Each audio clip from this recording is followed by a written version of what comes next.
ಹಾವೇರಿಯಲ್ಲಿ ಕರ್ತವ್ಯ ನಿರತ ಪೊಲೀಸ್ ಸಿಬ್ಬಂದಿಯನ್ನ ನಿಂದಿಸಿದ ಪ್ರಕರಣಕ್ಕೆ ಸಂಬಂಧಪಟ್ಟ ಹಾಗೆ ನಿಂದಿಸಿದ ವ್ಯಕ್ತಿಗೆ ಕೋರ್ಟ್ ದಂಡವನ್ನ ವಿಧಿಸಿದೆ.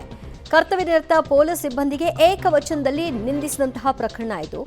ಹಾವೇರಿಯ ಜೆಎಂಸಿ ಕೋರ್ಟ್ನಿಂದ 17,000 ರೂಪಾಯಿ ದಂಡವನ್ನ ವಿಧಿಸಲಾಗಿದೆ. ತಪಾಸಣೆ ವೇಳೆ ದಾಖಲೆ ಇಲ್ಲದಿದ್ದ ಕಾರಣದಿಂದಾಗಿ ಪೊಲೀಸರೊಂದಿಗೆ ವಾಗ್ವಾದಕ್ಕೆ ಇಳಿದಿದ್ದ ಸವಾರ. ಸಂಚಾರಿ ಪಿಎಸ್ಐ ಶೈಲಾಶ್ರೀ ನೇತೃತ್ವದಲ್ಲಿ ಕೋರ್ಟ್ಗೆ ಸವಾರನನ್ನ ಹಾಜರುಪಡಿಸಲಾಯಿತು. ಸವಾರ ಶಿವನಗೌಡ ಪಾಟೀಲ್ಗೆ ಈಗ ಕೋರ್ಟ್ 17,000 ರೂಪಾಯಿ ದಂಡವನ್ನು ವಿಧಿಸಿದೆ. ಒಂದು ರೂಲನ್ನ ಫಾಲೋ ಮಾಡಿಲ್ಲ. ತನ್ನ ಬಳಿ ಇರುವಂತಹ ದಾಖಲೆಯನ್ನ ಕರ್ತವ್ಯ ನಿರತ ಪೊಲೀಸ್ ಸಿಬ್ಬಂದಿಗಳು ಕೇಳಿದಂಥ ಹೊತ್ತಲ್ಲಿ ಅದನ್ನು ತೋರಿಸಬೇಕು. ದಿಮಾಕಿನ ವರ್ತನೆ, ಏಕವಚನದಲ್ಲಿ ಮಾತನಾಡೋದು, ಅವ್ರ ಜೊತೆಗೆ ಗಲಾಟೆಗೆ ಇಳಿಯೋದು, ಇದೆಲ್ಲವನ್ನು ಕೂಡ ಮಾಡಿದ್ರ ಹಿನ್ನೆಲೆಯಲ್ಲಿ ಒಟ್ಟು 17,000 ರೂಪಾಯಿಯನ್ನ ದಂಡ ಕಟ್ಟುವಂತ ಕೋರ್ಟ್ ಹೇಳಿದೆ. ಇದು ಮಾದರಿಯಾಗಬೇಕು. ಹಲವೆಡೆ, ಅದರಲ್ಲೂ ಬೆಂಗಳೂರಿನಲ್ಲಿ ಈ ತರದ ಪ್ರಕರಣಗಳು ಹೆಚ್ಚಾಗುತ್ತೆ. ಅವ್ರುಗಳು ಇದನ್ನು ಗಮನಿಸ್ಕೋಬೇಕು.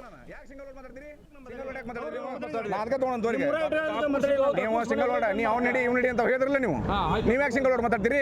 ಜನಪ್ರತಿನಿಧಿ ಆದ್ರೆ ನೀವು ಡಾಕ್ಯುಮೆಂಟ್ಸ್ ಜನಪ್ರತಿನಿಧಿ ನೀವು ಜನಪ್ರತಿನಿಧಿ ಡಾಕ್ಯುಮೆಂಟ್ಸ್ ಕೇಳಿರ್ರಿ. ಮತ್ತೆ ನೀವು ಡಾಕ್ಯುಮೆಂಟ್ಸ್ ಕೇಳಿರ್ರಿ. ಇನ್ಶೂರೆನ್ಸ್ ಇಲ್ಲ, ಲೈಸೆನ್ಸ್ ಇಲ್ಲ, ಗಾಡಿ ಹೊಡ್ತೀರಿ, ಅವ್ರಿಗೆ ಮಾತಾಡ್ತೀರಿ. ಸಿಂಗಲ್ ವರ್ಡ್ ಯಾಕೆ ಮಾತಾಡ್ತೀರಪ್ಪ ನೀವು? ಯಾಕೆ ಸಿಂಗಲ್ ವರ್ಡ್ ಮಾತಾಡ್ತೀರಿ? ನಾ ಕೇಳ್ರಿ, ನೀವು ಜನಪ್ರತಿನಿಧಿ ನೀವು ಚೆನ್ನಾಗಿರ್ಬೇಕಲ್ಲ, ನೀವು ಜನಪ್ರತಿನಿಧಿ ಚೆನ್ನಾಗಿರ್ಬೇಕಲ್ಲ, ಯಾಕೆ ಸಿಂಗಲ್ ವರ್ಡ್ ಮಾತಾಡ್ತೀರಿ? ಅವ್ರು ಸಿಂಗಲ್ ವರ್ಡ್ ಯಾಕೆ ಮಾತಾಡ್ತೀರಿ ಅಂತ ಕೇಳ್ತಾನೆ ನಾನು. ಯಾಕೆ ಸಿಂಗಲ್ ವರ್ಡ್ ಮಾತಾಡ್ತೀರಿ ಹೇಳ್ರಿ? ನೀವು ಹೇಳ್ರಿ ಏನ್ ಮಾಡ್ತೀರಿ ಸರ್? ಡಾಕ್ಯುಮೆಂಟ್ ತೋರಿಸಿ ಅಂತ ಹೇಳ್ತಾರ ಅವ್ರ. ಹೇಳ್ರಿ ಡಾಕ್ಯುಮೆಂಟ್ ತೋರಿಸಿ ಅಂತ ಹೇಳ್ರಿ.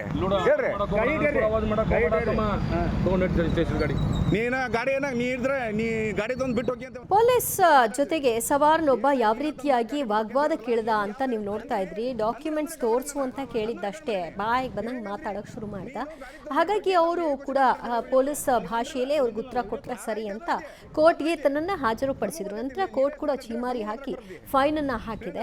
ಸೊ ಹಲವು ಕಡೆಗಳಲ್ಲಿ ನಿಯಮಗಳನ್ನ ಪಾಲನೆ ಮಾಡದೆ ಈ ರೀತಿಯಾಗಿ ದುಂಡಾವರ್ತನೆಯನ್ನ ತೋರುವಂತಹ ಸವಾರರೇನಿರ್ತಾರೆ ಅವ್ರಗಳಿಗೆ ಇದು ಒಂದು ಪಾಠ ಆಗಬೇಕು.